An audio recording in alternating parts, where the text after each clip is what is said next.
ya tampil. Jadi saya coba ini ya, saya coba mulai dari sini untuk persentasenya. Jadi nanti selesai persentase kita bisa diskusi ya. Dari foto ini, foto yang pertama nih, foto yang pertama kirim ke saya, ini nampak letak sudah diperbaiki. Kemudian di sini memang adalah karena dulu ceritanya kan ini tidak menyatu, dipasang gitu aja. Jadi bukan menyatu dengan pagar yang sudah ada ya. Kita melihat ya pola letaknya seperti ini ya. Seperti ini, kalau pola letaknya seperti ini tentu ada permasalahan di sini. Ini yang permasalahannya. Kalau saya melihat ya kemungkinan besar itu ada getaran, vibrasi. Jadi vibrasi itu ada vibrasi sini sehingga kalau nanti seakan-akan ya menyebabkan suatu dorongan di sini, ada gaya mendorong sini, dan ini balok ini tidak ada tahanan di sini, tidak ada tahanan. Balok ini bisa berfungsi sebagai cantilever. Cantilever itu artinya di sebelah sini terjepit, kalau tembok seluruhnya terjepit di sini, dan sebelah sini lepas. Ya, jadi ada suatu peletakan, sebelahnya terjepit, sebelahnya lepas. Itu disebut dengan struktur cantilever. Kemudian ini baru dapat ya tadi foto yang hari ini, letaknya juga sudah jauh lebih besar. Ini kalau di zoom seperti ini, letakannya ini sekitar sini ya, zoomnya. Jadi bukan hanya satu ya, kemarin satu, ini sudah beberapa letak. Ya, jadi ini juga menunjukkan bahwa kalau ini didorong lepas ini, yang sebelah sana, ini akan lengket ini. Sebelah sini dia akan tetap lengket di sini.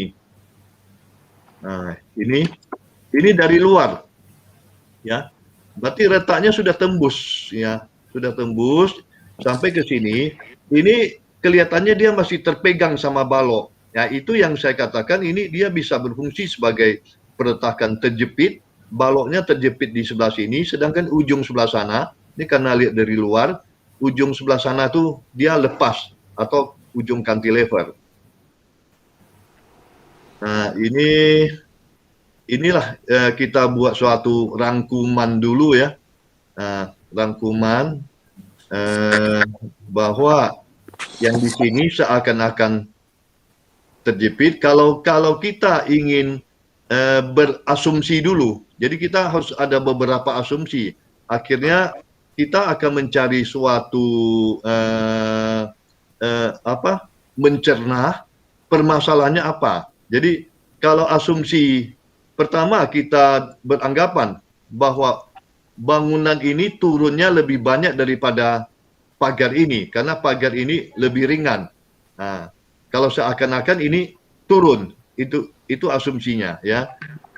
Kita lihat yang terjadi. Kalau ini turun, ya, turun tentu ada suatu gaya yang mendorong ke sebelah sini, ya. Dan kita juga tidak nampak ya bahwa ada retak di bahagian bawah. Kalau gedung turun biasanya banyak yang retak gitu ya. Lagi pula kalau gedung turun, ini turunnya lebih besar lah. Kita tidak mengatakan turunnya di luar, artinya masih dalam batas izin. Tentu ya bukan sebelah sini aja. Ya, kita juga akan nanti membandingkan pagar yang di sebelah Dr. Andre itu ya, nanti seperti apa dia. Bentar, ini ya. Ya. Nah,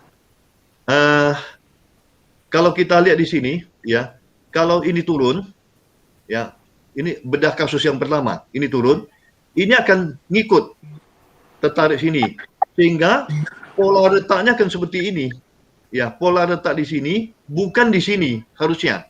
Begitu kita tarik, mungkin dia kalau tidak di ujung betul masih di sinilah, katakan masih di sini. Ya, dekat-dekat ke ujung, karena gedung ini tertarik, ini merupakan satu kesatuan, ini akan turun bersama, ya. Jadi ini kalau kita secara rasional mencerna kayak ini, kasus ini tidak terjadi. Ada dorongan ini tarik ke bawah, kasus ini tidak terjadi.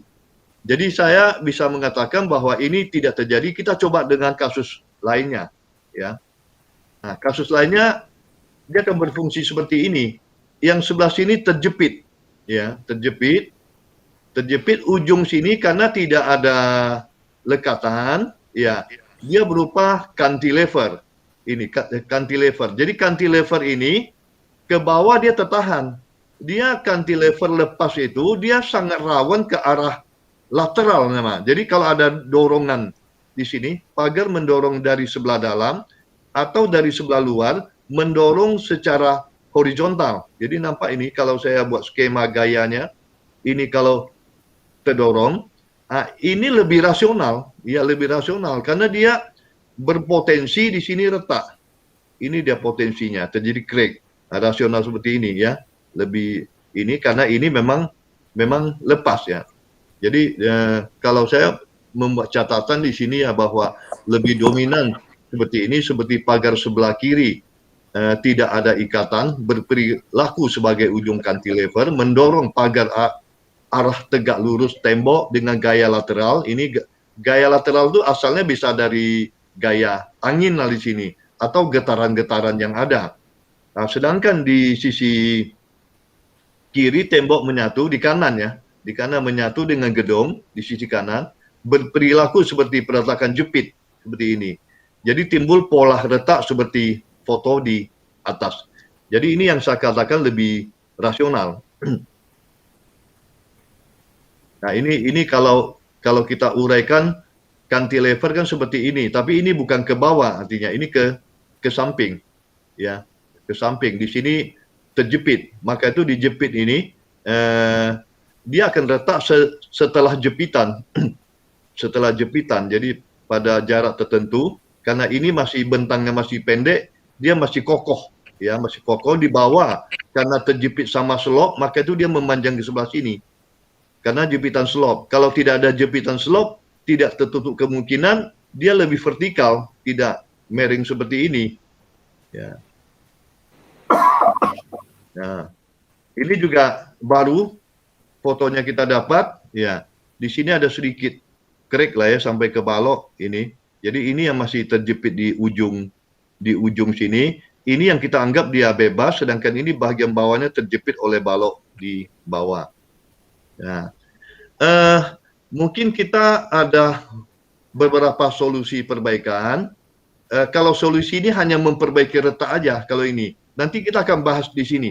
Bahas bagaimana supaya tidak timbul lagi retak. Kalau hanya retak saja kita perbaiki, yang pokok persoalan belum kita perbaiki, katakan yang retak lama ini kita perbaiki dengan benar, dia akan retak lagi di sampingnya.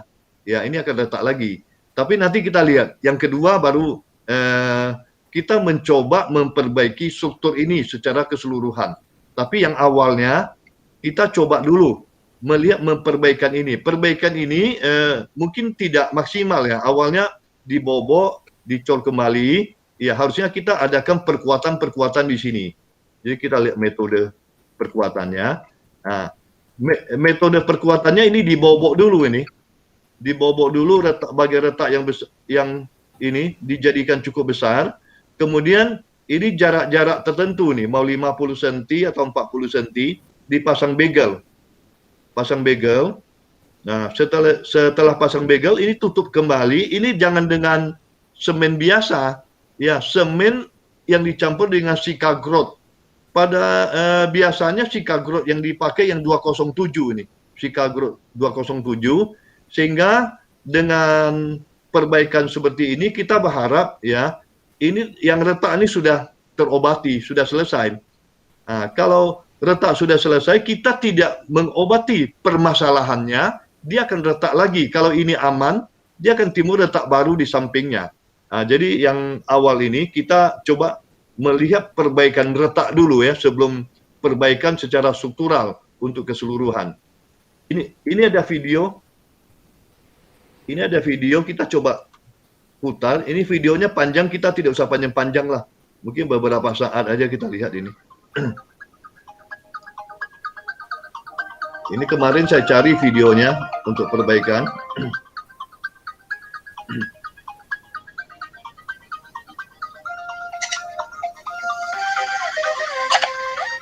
Saya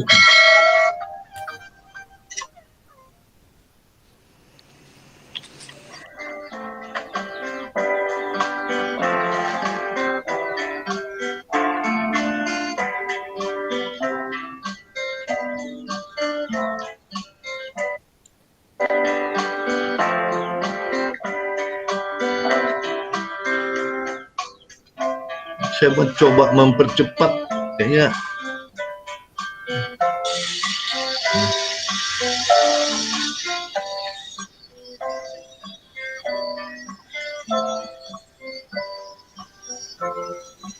Ya mungkin Pak Edison, Pak Tria kita tidak putar sampai habis ya. Pada prinsipnya itu di cutter ya, dipotong. Setelah di cutter dibobok kemudian setiap 40 cm 50 cm kita pasang bagel aja. Kita pasang bagel, kemudian kita tutup kembali. Semen itu kita campur ya dengan Sika Growth 207. Mungkin oke, kita terusin. Ya, ini kalau diputar agak panjang. Ini bisa dicari di YouTube, ada tuh videonya ya. Nah, ini kita melihat metode perkuatannya ya. Jadi kalau saya melihat kondisi seperti ini, bagaimana kita mencegah ya, kalau ini sudah diperbaiki dengan baik, mencegah ini tidak terjadi lagi goyangan di sini, vibrasi tidak terjadi lagi. Nah, tentu kita mengantisipasi bagaimana ini jangan bergetar ke kiri kanan. Jadi bukan atas bawah loh, ya, bukan vertikal tapi horizontal. Nah, bisa jadi beberapa langkah nanti kita diskusi, selesai ini kita diskusi langkah mana yang paling tepatnya ya. Ini bisa kita balut dengan balok ya, dengan kolom seperti ini, kita pasang kolom. Kemudian kita juga tidak ada niat untuk menyatukan betul dengan tembok lama. Dengan tembok lama, kita bisa semacam dowel. Ini tembok, ini kolom baru ya, sebelah kanan ini ada gambar saya tunjuk di sini. Ya, ini kolom. Ini yang coklat muda tuh anggaplah tembok lama. Kita pasang dowel. Jadi dowel ini adalah besi-besi pendek ya, diameter 16 mili atau 19 mili. Ini juga jarak 30-an senti biasanya. Ini kita bor, kita pasang. Yang sebelah sini dicor, menyatu sama kolom tambahan ini, kolom ini. Yang sebelah sini tidak usah dicor, biar aja, dia hanya untuk kalau ada getaran vibrasi ke samping, dia ada tahanan. Jadi kalau ada vibrasi ditahan oleh dowel ini.